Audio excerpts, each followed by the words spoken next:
Hello, colleagues, and happy Friday to everyone. I hope you're doing well. Greeting you yet again from my home as I do on Fridays, and telling you a little bit about some issues that are affecting the college community, but also sharing with you some feedback that I've received from those of you who have written to me of late. I'm going to start off with some good news from last week, something I think was monumental and so significant for so many students at Montgomery College, but also very important for our community. When the U.S. Supreme Court ruled on the rescission for the Deferred Action for Childhood Arrivals, also known as DACA. Clearly, we know that there is work that still remains to be done in this space, but this reprieve right now for our students and community members who are deeply invested and affected by this legislation or the lack thereof are potentially game-changing for so many of them, particularly as they make their plans for the fall semester.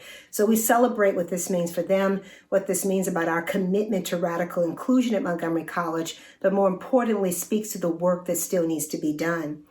Now, in more good news related to inclusion, the college has been actively engaged in making sure that we're meeting the needs of our community by having 3 food drives in the last 2 weeks. We've served as host of that for various community organizations, where we've served more than 1,500 people.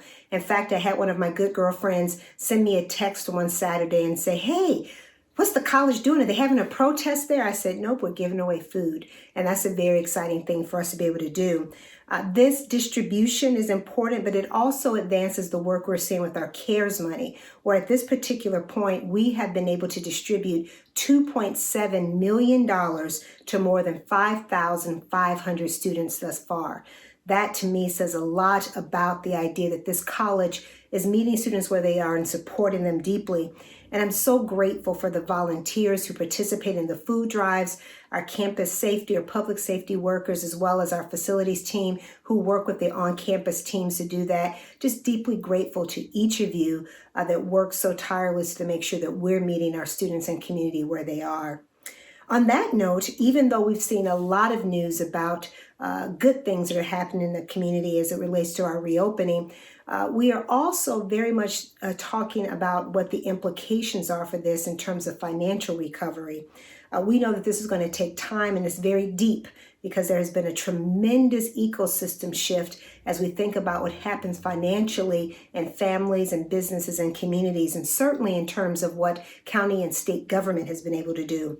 The college is working very deliberately and closely with the county in order to express our needs and to advocate for the resources that we need, but we also know that we need to be a part of the solution that the county is needing at this particular point. So we're searching for ways as an institution to save dollars, to be more efficient and effective with the resources that we have, and also thinking about how we can absorb some of the savings that the county has asked us to do as it relates to a savings plan for the next fiscal year. We know that right now there's a lot of fiscal turbulence in the air as we try to figure out just where things are going to settle with enrollment. We know that trying to meet students where they are and help supply their needs is something that takes a lot of time and energy. And we're also very deliberate about our role as a workforce development incubator, this energy that we have in helping to create pathways to work for our students and community members is so important. So we're thinking holistically about this issue. We know that many people are struggling right now. Our county is trying to help out in the best way they can. We know the state is doing that as well. The college will play our part, but we're also going to be very deliberate about the commitments we make, knowing that there's so much uncertainty right now. For now, though, as we hear a lot about reopening, I want to emphasize a very important point. Although we're seeing the county and the state do very different things, the college is being very deliberate, and I'd like to say somewhat slower as it relates to our ability to reopen. As such, we're going to remain on a remote working status until at least August 1st. As an organization, we recognize that there are a lot of things that go into reopening our campuses. And while we are indeed still working from home and working deliberately, and we're still learning and learning from home very deliberately, we know it takes a lot of time and energy to prepare our campuses for that. To that end, we also are looking at the limited possibilities of what courses that require some face-to-face opportunities. Are there some opportunities for that this fall? So another space, I think, of good news has been the work around racial justice.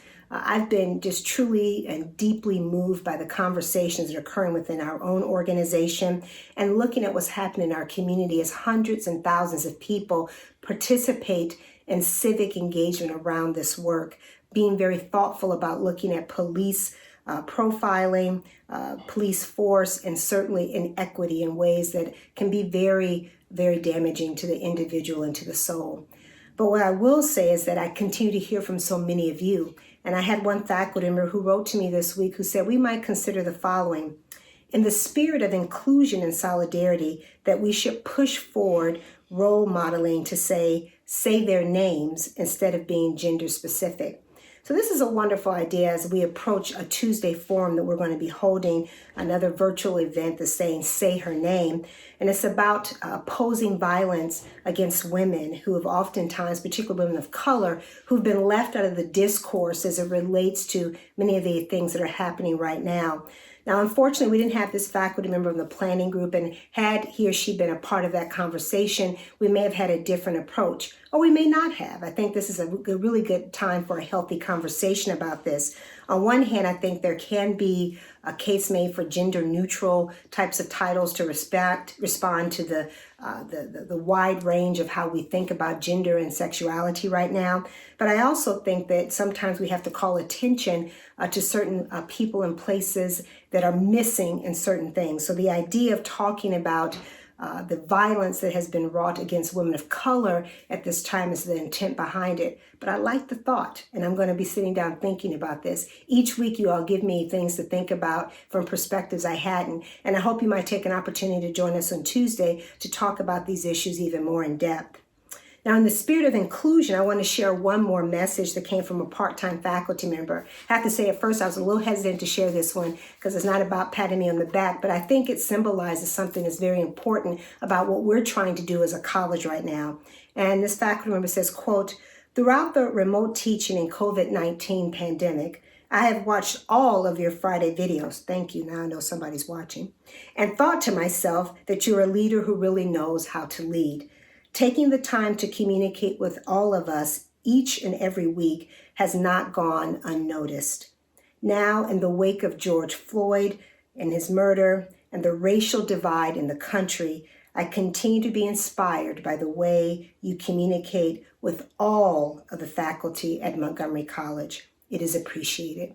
Thank you very much for that. My intent to communicate with all, both faculty, staff, students, and certainly community members, because we know many of them also pay attention to this, has been important because this college is functioning right now because of you. I have the benefit of sitting at a 30,000-foot level and seeing all the things that happen to make this organization fulfill its promise. But each and every one of you doing the work that you're doing, and our faculty working with each student each and every day speaks to the power and potency of this organization. I think it's rather extraordinary to see what's happening. Adapting to technology, living and working in our workspaces, caring for families. It's a lot of things that is happening right now. And then if you think about our part-time faculty in particular, they could be jumping between virtual environments for various institutions, different types of learning platforms, and different rules and obligations. So I celebrate and lift you up and thank you for the work that you're doing to make sure that we fulfill the mission of Montgomery College and certainly perhaps even to higher education in total in Maryland. This can be exhausting. We know it takes a lot and demands a lot. So I thank you from the deepest places of who I am for the commitment you make to this mission and to the students that we serve. So I want to say thank you to each and every one of you. I hope that you're being well and you're taking care of yourself. You're wearing your face coverings, you're washing your hands, and you're taking care of yourselves. Be well, and I'll see you next week.